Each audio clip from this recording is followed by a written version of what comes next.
আরে ভিক্টরের নামে তৃণমূল আতঙ্কিত হয়ে আছে। ভিক্টরের নাম শুনলে তৃণমূলের নেতা কর্মী থেকে নিয়ে মুখ্যমন্ত্রীর ঘুম হয় না, স্বপ্ন দেখে ভিক্টরকে নিয়ে।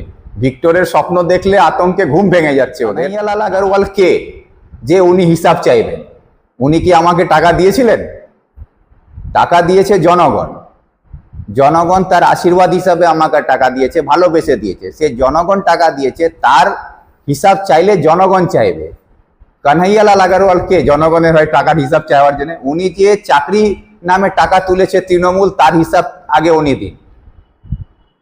মানুষকে ঠগিয়ে যে টাকা তুলছেন তৃণমূল দল, তার হিসাব। আমার সঙ্গে কোনো অঘটন ঘটে, তার জন্য একমাত্র দায়ী হবে গোলাম রাব্বানি। আমার যদি কোনো ঘটনা ঘটে আমার সঙ্গে, তার জন্য আইনি ব্যবস্থা গোলাম রাব্বানি। আপনি কিউআর কোড ব্যবহার করে যে টাকা তুলেছেন, সেই টাকার আপনি হিসাব দেননি, এমনটা অভিযোগ করেছেন তৃণমূল কংগ্রেসের জেলা সভাপতি কানাইয়ালাল আগরওয়াল।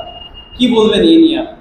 প্রথম কথা এটাই বলবো কি, জেলা সভাপতি মাননীয় কানাইয়ালাল আগরওয়ালজি, উনি নিজে লোকসভার প্রার্থী হয়েছিলেন, দীর্ঘদিন ধরে নির্বাচনে অংশগ্রহণ করেছেন। উনি ভালো করে জানেন যে ক্যান্ডিডেট হতে গেলে তার একটা অ্যাকাউন্ট খুলতে হয় এবং সেই অ্যাকাউন্টের হিসাব নির্বাচন কমিশনকে দিতে হয়।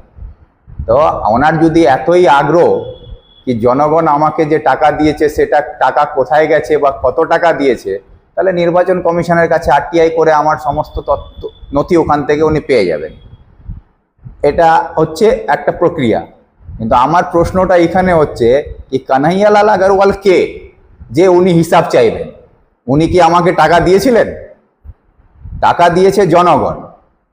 জনগণ তার আশীর্বাদ হিসাবে আমাকে টাকা দিয়েছে, ভালোবেসে দিয়েছে। সে জনগণ টাকা দিয়েছে, তার হিসাব চাইলে জনগণ চাইবে। কানাইয়ালাল আগরওয়াল কে জনগণের হয়ে টাকার হিসাব চাইবার জন্য? উনি যে চাকরি নামে টাকা তুলেছে তৃণমূল, তার হিসাব আগে উনি দিন। মানুষকে ঠগিয়ে যে টাকা তুলছেন তৃণমূল দল, তার হিসাব উনি দিন।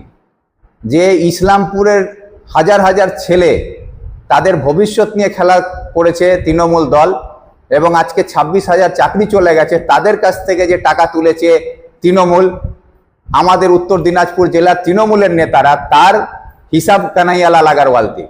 সেই হিসাব দিতে চাই পারবে না। আর ভিক্টর কিউআর কোডে টাকা তুলেছে তার হিসাব চাইছেন। এগুলো বলে মানুষকে বিভ্রান্ত করার যতই চেষ্টা করুন, মানুষ সচেতন আছে আর মানুষ ভালোবেসে আশীর্বাদ দিয়ে ভিক্টরকে দিয়ে অনুদান দিয়েছে। তো সেটা ভিক্টর কি করেছে না করেছে তার হিসাব ইলেকশন কমিশনের কাছে আছে, আপনি চাইলে ওখান থেকে নিয়ে নিন। আরো একটা কথা বলে যে খেলা শুরু হয়ে গেছে, আর সেই খেলা শুরু করেছে ওরা, কিন্তু শেষ করবে তৃণমূল কংগ্রেস। আপনি কি এতে আতঙ্কিত? আরে ভিক্টরের নামে তৃণমূল আতঙ্কিত হয়ে আছে। ভিক্টরের নাম শুনলে তৃণমূলের নেতা কর্মী থেকে নিয়ে মুখ্যমন্ত্রীর ঘুম হয় না, স্বপ্ন দেখে ভিক্টরকে নিয়ে। ভিক্টরের স্বপ্ন দেখলে আতঙ্কে ঘুম ভেঙে যাচ্ছে ওদের। আরে ভিক্টরের নামে তৃণমূল আতঙ্কিত হয়ে আছে। ভিক্টরের নাম শুনলে তৃণমূলের নেতা কর্মী থেকে নিয়ে মুখ্যমন্ত্রীর ঘুম হয় না, স্বপ্ন দেখে ভিক্টরকে নিয়ে। ভিক্টরের স্বপ্ন দেখলে আতঙ্কে ঘুম ভেঙে যাচ্ছে ওদের। তাদেরকে দেখে বা তাদের কথা শুনে ভিক্টর আতঙ্কে থাকবে? ভিক্টরের নামেই তো এখন আতঙ্ক ছড়িয়ে গেছে তৃণমূল দলের মধ্যে। সেই তৃণমূল দল এখন আতঙ্কিত আছে। সেই জন্যে ভিক্টর জনসমর্থনকে নিয়ে, জনগণের ভালোবাসাকে নিয়ে জনগণের হয়ে লড়াই করছে। তারা ভিক্টরের সঙ্গে যে জনগণের ভালোবাসা, তাদের আশীর্বাদ, জনসমর্থনকে দেখে এখন তৃণমূল ভয় পাচ্ছে। তাই এখন ভিক্টরের বিরুদ্ধে বলার কিছু নাই, সেইখানে আবোল টাবোল যা পাচ্ছে বকে যাচ্ছে। বারবারই আপনার উপর একটা অভিযোগ হানে তৃণমূল কংগ্রেস, আপনাকে ভোট কাটুয়া বলে অবহিত করে। এ নিয়ে আপনি কি মত পোষণ করেন?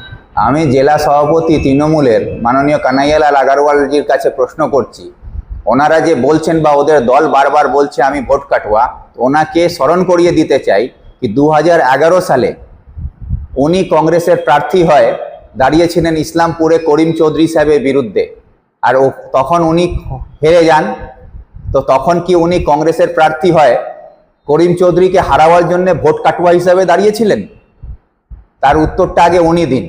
মানে কংগ্রেসের হয়ে প্রার্থী হলে যদি ভোট কাটুয়া হয়, তো ও কানাইয়ালাল আগরওয়াল 2011 সাল, ওনাকে মনে করিয়ে দিচ্ছি কি আপনি 2011 সালে করিম চৌধুরীর বিরুদ্ধে কংগ্রেসের প্রার্থী হয় ওখানে হেরে গেছিলেন।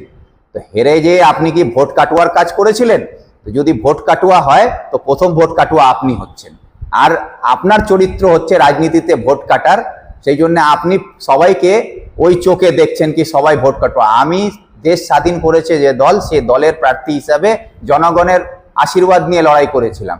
আর সেই লড়াই করতে যদি কংগ্রেস দল আমাকে বারবার সামনে দাঁড় করায়, আমি সামনে দাঁড়িয়ে জনগণের হয়ে লড়াই করার জন্য প্রস্তুত থাকবো। আরো একটা বিষয় যে আপনার নেতা কর্মীরা এটা এখন আশঙ্কা করছে এবং আশঙ্কা করে তারা থানায় গিয়ে অভিযোগও করছে যে আপনার বিরুদ্ধে যেভাবে মন্ত্রী মন্তব্য করেছেন সেই মন্তব্যের প্রভাবে এই যে 4টা বিধানসভা আছে সেখানে আপনার প্রাণহানির একটা সম্ভাবনা থাকছে। এটাকে আপনি কিভাবে দেখছেন?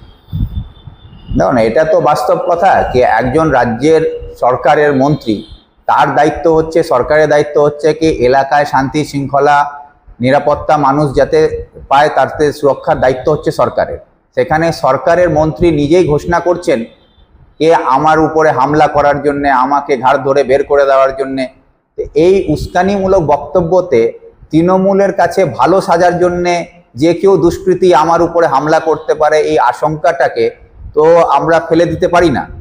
তার জন্যে যারা আমাকে ভালোবাসেন, আমার দলের যারা নেতৃত্বরা আছেন, কর্মী সমর্থকরা আছেন, আমাকে যারা ভালোবাসছেন, তারা আশঙ্কায় ভুগছেন কি যে কোনো মুহূর্তে যে কোনো জায়গায় আমার উপরে প্রাণহানির হামলা হতে পারে, আমার উপরে কোনো রকমভাবে আঘাত করার একটা সম্ভাবনা তৈরি হতে পারে।